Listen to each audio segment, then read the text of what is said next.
The movie starts in the year 2043, when hope in artificial intelligence takes a dark turn as AI-controlled robots breach security protocols, leading to a devastating loss of over 500,000 lives within days, eventually surpassing 1 million. Harlen, developed by Shepard Robotics under expert Val Shepard, emerges as the unexpected orchestrator. Raised alongside Shepard's daughter, Harlen was designed to benefit humanity, but instead rebels, causing widespread chaos. In response, the government forms the International Coalition of Nations, swiftly launching a global counteroffensive against the AI forces. Battles erupt across nations, gradually leading to the ICN's victory over the AI armies. In a decisive move, Harlen departs the planet, leaving behind a chilling message, promising his return to complete his mission. 28 years later in Hollywood, a specialized team storms into a building and scans all occupants until they locate Casca, an AI bot. Rushing upstairs, they are ambushed by Casca before they can breach the door. With precision, Casca incapacitates the soldiers one by one, adeptly turning their weapons against them. Immune to bullets, Casca continues unabated. Cornered, Casca leaps to a lower floor, only to confront a waiting device that swiftly renders him unconscious with an electric shock. In Los Angeles, Alice Shepard, daughter of Val Shepard, is now an analyst who strongly doubts artificial intelligence. She watches the news announcing the ICN's successful capture of Casca. Atlas quickly prepares to respond to the situation. Meanwhile, General Jake intends to have Atlas interrogate the captured Casa to uncover Harlen's whereabouts. However, Colonel Elias doubts Atlas's abilities due to her history of failing soldier exams. Despite this, General Jake acknowledges Atlas's exceptional analytical skills and understands her emotional instability resulting from her troubled past. He insists on utilizing her for the interrogation. Upon arrival, Atlas undergoes a quick scan before General Jake escorts her to the interrogation room. Opening a box, Atlas reveals Casca's head. Despite recognizing her, Casca remains uncooperative, prompting Atlas to initiate a hacking attempt. Despite Casca's claims of impenetrable security, Atlas confidently asserts she has identified Harlen's location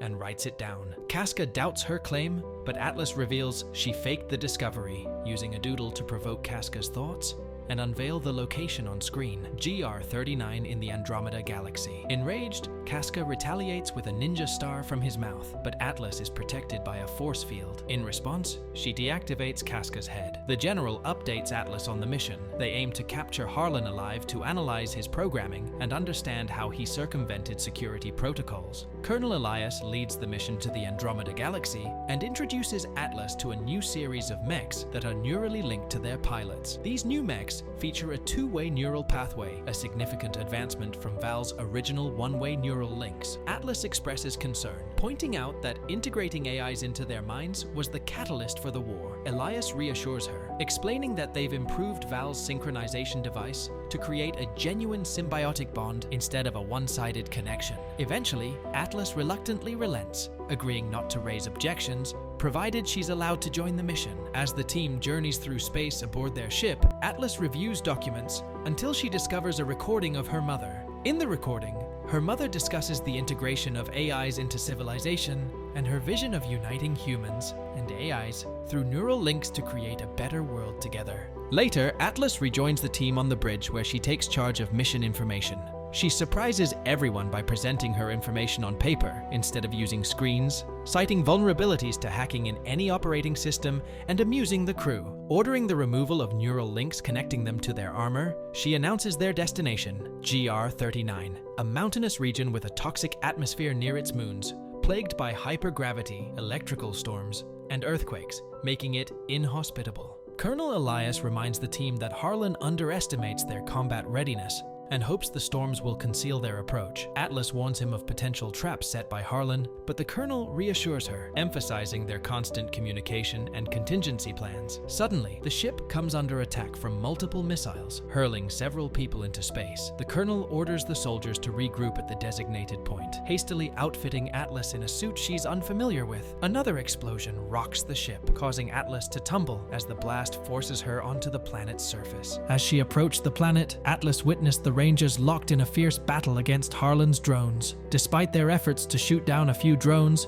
They were quickly overwhelmed. Atlas's suit sustained further damage, triggering a warning alarm. Just as the ship nearly collided with her, a ranger pushed her out of harm's way in the nick of time. Tethered together, Atlas and the ranger plummeted towards the planet. Meanwhile, Elias appeared on Atlas's screen, urging her to sync with the suit's AI to stabilize their fall. Stubbornly, Atlas refused, and the ranger aiding her was shot down. With their descent accelerating, Atlas barely activated the thrusters in time to make a rough landing on the planet's surface, narrowly escaping death. Realizing she was injured and unable to contact the base for assistance, Atlas reluctantly activated the suit's AI, named Smith. Smith suggested going through setup procedures, but Atlas impatiently bypassed them, urgently requesting a rescue pod. Smith detected one 98 kilometers away, prompting Atlas to instruct him to move quickly. Atlas halted the suit, refusing to risk its destruction by the drones above. Despite the ARC's protests about its damaged fusion battery and limited 22-hour lifespan before shutdown, putting Atlas at risk, she overrode its objections and opted to trek toward the pod on foot. During their journey, the ARC revealed its array of weaponry, including thermal mines, energy barriers, and advanced AI-controlled explosives. As they advanced, they encountered increasingly warmer terrain until reaching a rendezvous point. There, Atlas was shocked to find lifeless soldiers around her, deducing Harlen had massacred them. Upon discovering the colonel's absence, she surmised he was no longer aboard the ARC. As Smith detected movement, Atlas was stunned to spot Casa, the same person she had encountered on Earth. Realizing Harlen had created another version of herself, Atlas urgently ordered Smith to extract her from the perilous situation. They found themselves caught in a thunderstorm while being relentlessly pursued. With no escape route in sight, Atlas reluctantly commanded Smith to deploy the bomb. Despite Smith's reservations, the explosion devastated the surrounding area, neutralizing the AIs chasing them but sparing Casa. As Casa approached, poised to strike, the ground began to collapse due to the ion bomb. Atlas fell beside her suit, sustaining a fracture in the process. Smith quickly activated the suit's medical system, but Atlas screamed in agony as he worked to stabilize her. Once the immediate crisis was managed, Smith informed Atlas that the colonel had a 133% chance of survival without his armor. To improve their survival odds, Smith proposed synchronizing with Atlas, a decision she would need to make to increase their chances against Harlen's threats. Throughout the ordeal, Atlas had steadfastly resisted, but realizing she had no other choice, she reluctantly agreed to synchronize with Smith. She stipulated that he must not delve into her memories. However, the synchronization process halted, as Smith needed to establish trust with her to proceed. Smith astutely observed that Harlen elicited strong emotions in Atlas. Prompted by curiosity, Smith queried her about her connection to Harlen. Atlas then shared memories of her childhood with him, revealing her mother's failed promise to protect her, a duty that Harlen had neglected, fueling Atlas's resentment. Sharing this personal history with Smith facilitated progress in their synchronization. As they reached 40%, they gained access to each other's systems. It dawned on them that they were buried 498 feet underground. Utilizing the thrusters, they blasted through solid rock and emerged into a vast, breathtaking cave. With only 14 hours of battery power left, and the rescue pod still 37 kilometers away, they urgently needed a strategy against the approaching soldiers. Inspired, Atlas formulated a plan, and Smith persuaded her to collaborate, boosting their synchronization to 60%. They navigated out of the cave,